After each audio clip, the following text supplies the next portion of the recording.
Welcome to the Starting Stand-Up in Maine podcast, where we discuss all things stand-up comedy and my ill-advised attempt to get good at it. I'm David Walton, a television and film actor who during the writer and actor strikes decided that stand-up comedy was his true calling, even though he'd never done it before, and now realizes that all his realizations are utter garbage. Regardless, he's now in it. In today's episode 31, we have a unhinged episode. I speak with a voice inside my head that is a 9-year-old named Benny from the Boxcar Children book series. He's a voice that for some reason is comforting to me, and so in times of great distress, I turn to Benny for wisdom. I then will tell a new joke that is extremely dirty. Not really.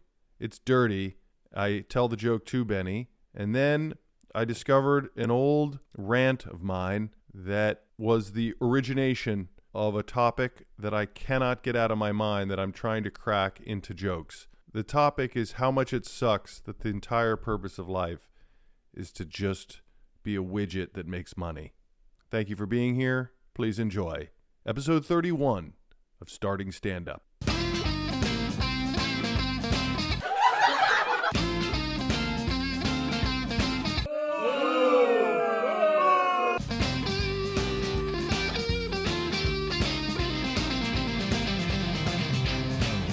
Man, that's rubbish. That's rubbish.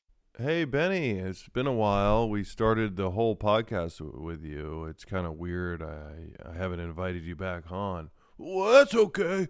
I've been in the woods eating insects with my brother and sister and solving crimes.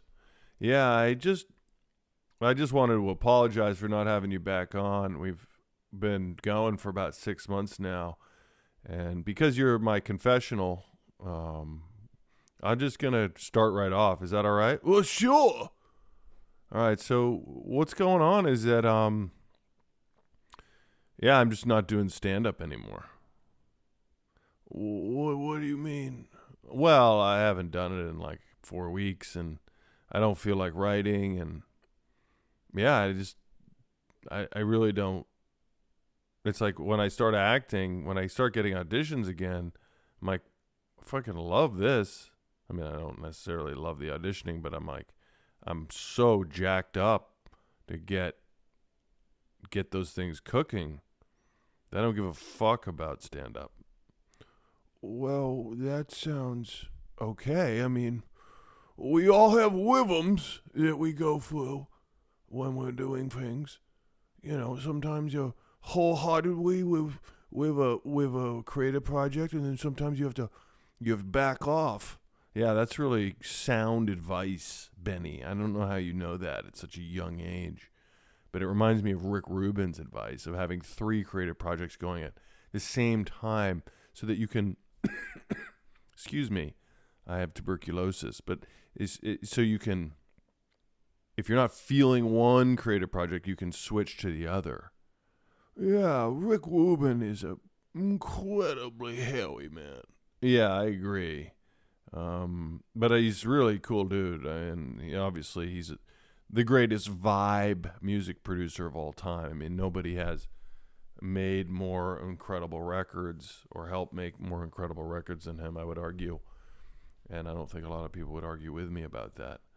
Will you stop talking about Rick Rubin? Yes, sorry about that.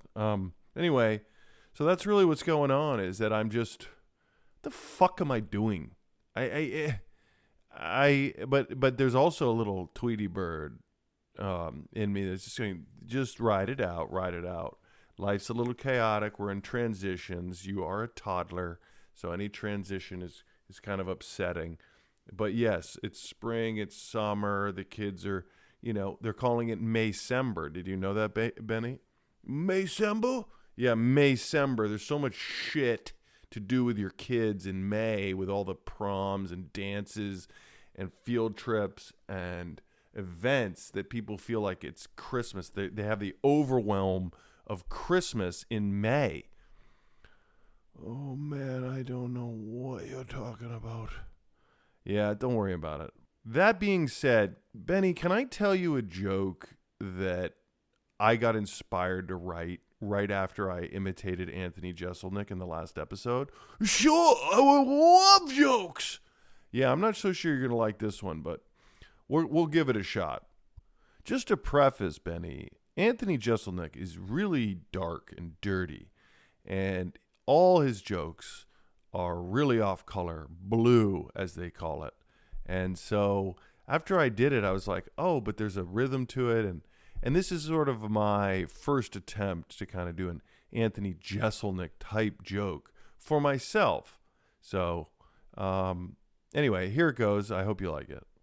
Oh, I can't wait. Just calm the fuck down, Benny. I want my son to live a happy life. I have worries. I worry, and what if he gets addicted to things? Like, what if my son, my precious 11-year-old, gets addicted to cocaine and hookers, after I show him how to do both at the same time? I can do anything and not be addicted, but if I'm hitting the meth pipe and I hand it over to my son and he hits it, but he's not like me and he just needs it, over and over again, I'm going to feel terrible. I mean, I won't not do it, but I'm going to feel terrible. It's just the job of the parent to worry. Oh, that was great, Dave. What is a cocaine? What's a hooker? Benny, I'll let your older brother tell you that. Maybe it wasn't even invented when you were around. Anyway, but thanks for laughing. I appreciate your support. I mean, obviously you have no idea what that joke was, and you don't understand it, but it just feels good to know that you're an easy laugh, Benny. Oh, man, I think you're hilarious, Dave. Well, I think you're a pretty special kid, Benny. And it's been nice chatting with you, man. It's been a long time. And again, I'm just so sorry that we haven't had a chance to connect. Well, that's okay, Dave. I know. You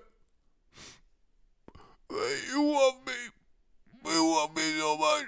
I do. But I am uncomfortable when people express their emotions, and I usually want to make a joke. Just feel how much I love you. Feel it. It's making me uncomfortable, so I'm laughing.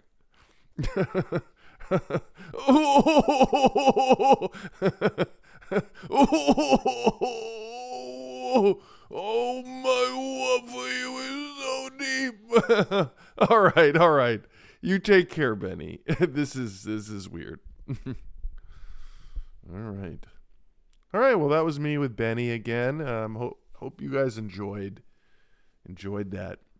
I thought I'd end this episode that's obviously gone off the rails with another. I stumbled on a little piece I did way back.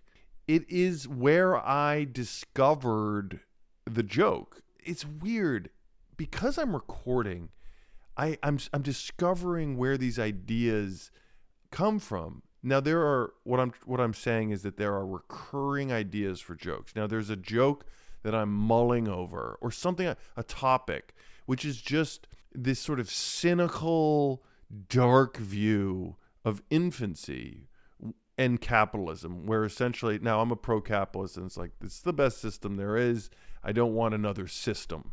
But I also think it's insane that this is what we're doing. Essentially, your life's purpose is just money making. And so this idea of like talking to a baby, and I can't stop thinking about it. I don't have any jokes really yet that are legit, but it was interesting to go back to this segment and just like discover the first time this idea came up.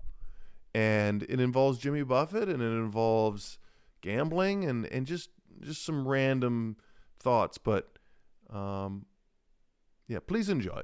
And I thank you always for being here. That's always the funniest thing about when Jimmy Buffett died. sort of dug into his life. I was just shocked that the guy made great music, obviously very talented musician, really good songs, if he's your thing, but he was a good songwriter, real chill guy, incredibly smart businessman, but he built a business on vice, good vibes, and just boozing. As if that's the answer, is to just party. Retirement communities where everyone's fat and drinking margaritas. It's insane. Now I watch all these celebrities hawking betting sites. Have we gone fucking crazy? Does anyone have a clue about what we're doing? Just getting everyone fucking addicted to gambling.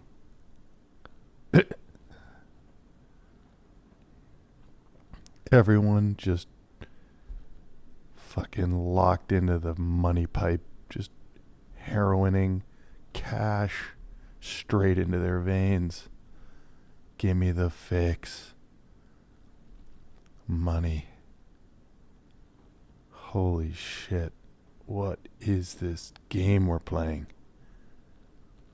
Give me the cash. You so need it too.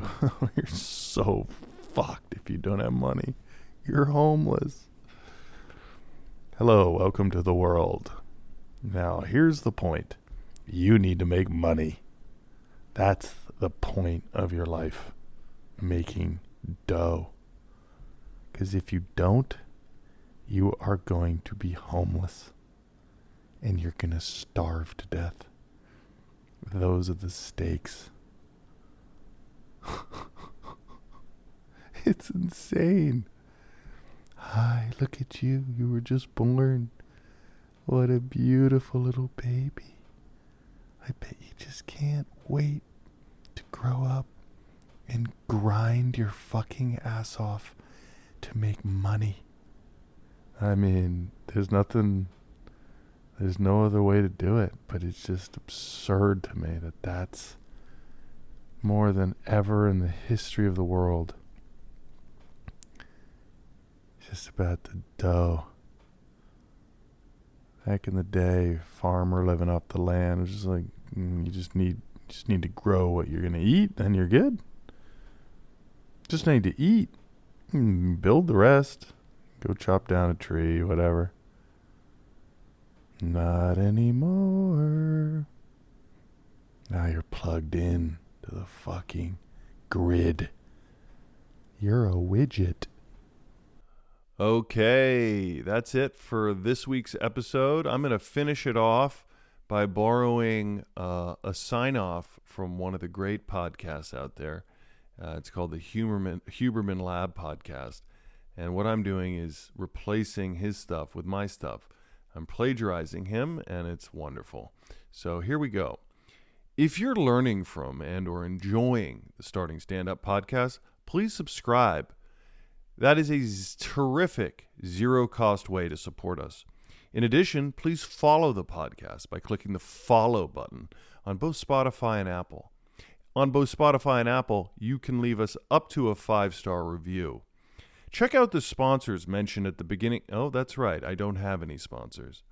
If you have any questions for me or comments about the podcast, guests, or topics that you'd like me to consider for the Starting Stand Up podcast, please DM me on Instagram at David Walton or email me at startingstandup.pod@gmail.com. That's at David Walton at Instagram or startingstandup.pod@gmail.com. I do not respond. I'm just kidding. I'll respond. Anyway, lots of love. Wishing you guys so much peace and joy, adventure, fun, connection. Just a calm Maycember. And summer's coming, baby. Let's go.